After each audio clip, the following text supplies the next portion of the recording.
ഇതെനിക്ക് വലിയ അറിവുള്ള കാര്യമൊന്നുമല്ല, പക്ഷെ എന്റെ അനുഭവം കൊണ്ടൊക്കെ ഞാൻ പറയുന്നതാണ്. പലരുടെ അനുഭവം ഞാൻ കേട്ടിട്ടുണ്ട്.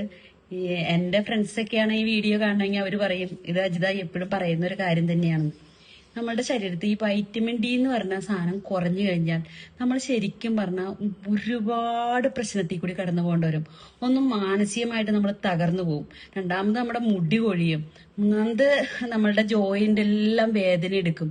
നമ്മള് എന്താ പറയാ, നമ്മൾ അത്രയും നാള് നമ്മൾ എന്തിനേയും മറികടക്കുന്ന ഒരു ആളായിരുന്നെങ്കിൽ എല്ലാത്തിനും നമ്മൾ താഴേക്ക് ചിന്തിക്കുന്ന ഒരാളായിട്ട് മാറും.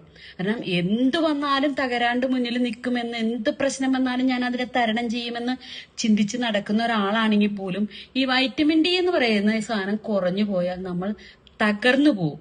നിങ്ങൾക്ക് ക്ഷീണം ഉണ്ടാവും, ഭയങ്കര സങ്കടം വരും. പെട്ടെന്ന് ആരെങ്കിലും എന്തെങ്കിലുമൊക്കെ പറഞ്ഞാൽ എന്ത് പ്രശ്നം ഉണ്ടെങ്കിലും കരയാതിരിക്കുന്നവര് ഈ വൈറ്റമിൻ ഡി കുറഞ്ഞാൽ ഭയങ്കര സങ്കടം വരും. ആരെങ്കിലും എന്തെങ്കിലുമൊക്കെ ഒന്ന് പറയുമ്പോഴത്തേനും നമുക്ക് ഭയങ്കര സങ്കടം വരും. നമ്മള് മുടി കൊഴിയുന്നു, പിന്നെ നമ്മൾക്ക് ആരുടെ മുന്നിലും പെട്ടെന്ന് സങ്കടം വരണോ, പിന്നെ നമ്മൾക്ക് എന്താ പറയാ, ഒരു ഭ്രാന്ത് പോലെ അങ്ങനത്തെ ഒരു അവസ്ഥയിലേക്ക് നമ്മളെ കൊണ്ടുവന്ന് എത്തിക്കും. അധികവും ഇത് സ്ത്രീകളിലാണ് ഈ വൈറ്റമിൻ ഡി കുറയുന്നത് ഞാൻ കണ്ടിരിക്കുന്നത്.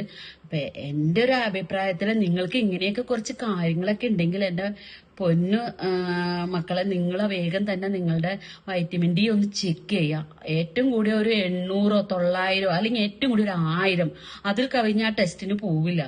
ഇതിപ്പോ അനുഭവം കൊണ്ട് പറയാണ്. നിങ്ങൾക്ക് അങ്ങനെയൊക്കെ ഉണ്ടായാൽ തന്നെ ഈ മുടി കൊഴിച്ചിൽ വരുമ്പോ തന്നെ നിങ്ങൾ പല എണ്ണകൾ തേക്കാനല്ല പോകേണ്ടത്. നിങ്ങൾക്ക് എന്തിന്റെ കുറവ് കൊണ്ടാണിത് ഉണ്ടാവണേന്നാണ് ആദ്യം നോക്കുന്നത്.